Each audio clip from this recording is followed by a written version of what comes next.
Hi, I'm Boatin Rob. This is Jacob Lenhoff's Tours America, Part 2. I'm back to answer some more questions from Jacob.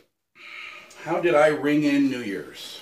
Well, I'll tell you. I'm actually a recovering addict, and so I don't drink or do drugs. As such, we don't do late night much. Almost as a rule. I mean, there's rare exceptions, but New Year's is not a good enough one. It's just another party. It's kind of a matter of been there, done that. It's also, most people drinking. I don't drink, so it's kind of pointless to go out and a little boring. So we just generally don't do it. We usually stay in, what we'll do is we'll go out and have a nice dinner. And we'll stay in and have, binge watch TV or movie or something like that. Sometimes we have a friend or two over, but I'll tell you, we're usually in bed by 10:30 at the latest. And ultimately, I try to keep in mind that my point is to be at the gym at 8 o'clock the next morning.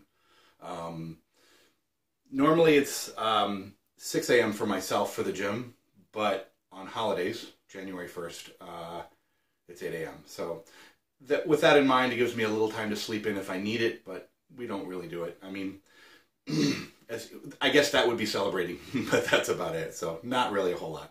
How often have I worked out in the last year? Well, I don't count them, but generally I work out 6 days a week.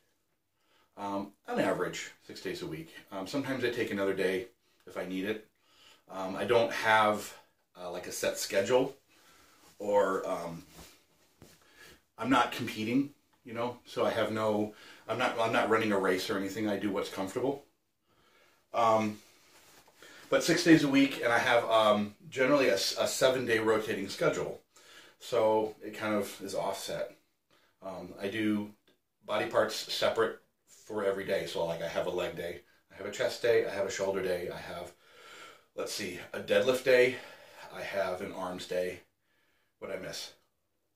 Chest, did I say that? Shoulders, legs, deadlift, and then a cardio day. And then again, it rotates. So I don't do I don't have Mondays as chest. It rotates. And then sometimes, if I'm not feeling my best, I don't do something like if let's say my my legs or hips are bothering me or something, I'll skip a leg day or move it to another time. I'm very flexible with myself, so that's about it. But if there's a holiday and they're closed, or if I'm on vacation, I will take a break, that kind of thing. But other than that, it's every morning, other than 1 day a week. So, what's the best thing to happen to me in the last month? Well, that's a tough one. I guess maybe confirmation that my husband's retiring. In April, he'll be retired, so we'll have more time together. I guess I'll just leave it at that. I don't really have anything else to really say, at least not in the last month. And what is the weather like where I live at? What is great and what's terrible about it? Well, there's a lot to say. I live in Michigan. Michigan has, I don't know if I want to call it extremes of weather, but it is, it's a lot more diverse than some places in the country. We have hot summers, we have cold winters, and everything in between. 4 seasons is what we like to say. I guess I would say it's nice. I like all the changes. I love hot summers. I love cold winters. Everyone hates me for that, but I like cold. I really do. I have a propensity to overheat, and as such, I like it cold. I wear shorts almost year round, unless it's like below 15 degrees. Even outside, I don't care. It's just, I'm not cold, so it's comfortable here. The only thing I really don't like about it, and I think everyone's in agreement on this, is ice. No one wants to drive in ice. I don't have a problem with things like snow or that kind of stuff. And the problems with driving, I'm sure everyone can relate. It isn't so much the conditions as it is the people around you. that are the problem. Either they're not driving according to the conditions or whatever, but that's usually the issue that I have more than anything else. What are some movies that I saw this year? Well, first off, Scott and I don't really see a lot of movies in theaters. I don't like theaters, the theater experience myself. I mean, I'm not like phobic about it, but the seats are too small for big guys, you know. The floors are sticky. There's other people around. I want to be able to pause the movie and go to the bathroom. They're too expensive. I have a home theater, or at least a meager one, and I spent the money on that, so why wouldn't I want to bring it home and relax and watch a movie at my leisure? I have no reason to watch a movie in the middle of a hype session, you know, like when a movie first comes out. That's not my thing. It's not our thing. If we're going to see, you know, like the newest Star Wars or something like that, you know, I have no problem waiting for it on DVD. I know that sounds boring, but that's just how we do it.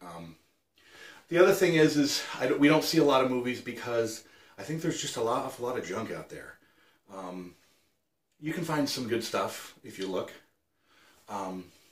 Most of the time we like either movies that are genuinely hilarious, and I think those are kind of hard to find. The really good ones, the ones that are just make you laugh from start to finish. Or like a good suspense mystery type thing that's actually quality. I like those types of films. And with that in mind, I'll say I'm really starting to like a lot of these shows that are like episodic on the independent places like Netflix and Hulu and whatever. So I'll mention a few that we really liked. And the first one I'll mention isn't even an independent. It's on USA. But Mr. Robot was fantastic. Loved it from start to finish. I'm a computer geek. I'm a video game geek. So it kind of fit all in line with that. So I loved it. We liked Transparent, which is on Amazon. Very good. What else did we see? Oh, Fargo. Fargo was very good. I mean, I could talk about Breaking Bad, but that's pretty far back. So, of course, fantastic. But now we're working with these new ones that are kind of taking off where that left off, I guess. So, I kind of liked The Path, and I think I might watch the next season of that. That was pretty good. Right now we're watching a show called Halt and Catch Fire, about the early 80s computer boom. Pretty good. Liked it. Anyway, that's what we've seen. Oh, I saw, here's a movie. It was called The Europa Report, about a space mission to Europa. Fantastic. Loved it. Loved it. Okay. Is there a celebrity you would love to meet? Well,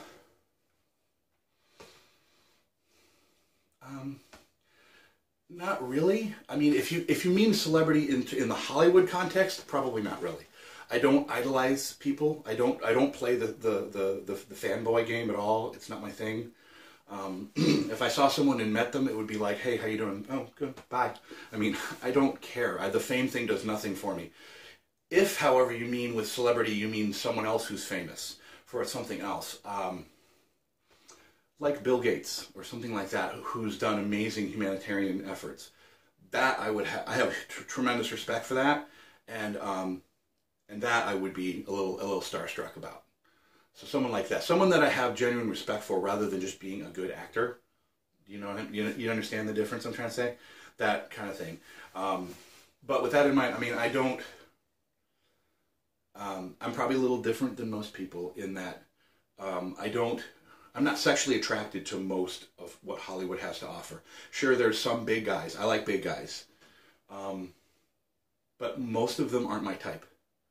I like, is it James Holden, the British blonde guy? He was in The Wrong Mans, and now he's got a talk show. I like him. He's cute. I mean, what was his name? Kevin James. Everyone likes him. But it's just like I don't idolize these men. I don't, and I think there's cuter outside the Hollywood realm. So anyway, that's not really. Anyway, meeting someone from Hollywood is not my thing. It's just Today, I'd like to thank Jacob Lenhoff for having me on in the second episode of Jacob Lenhoff's Tour of America. Again, I'm Boatin Rob, and we'll see you next time. Bye.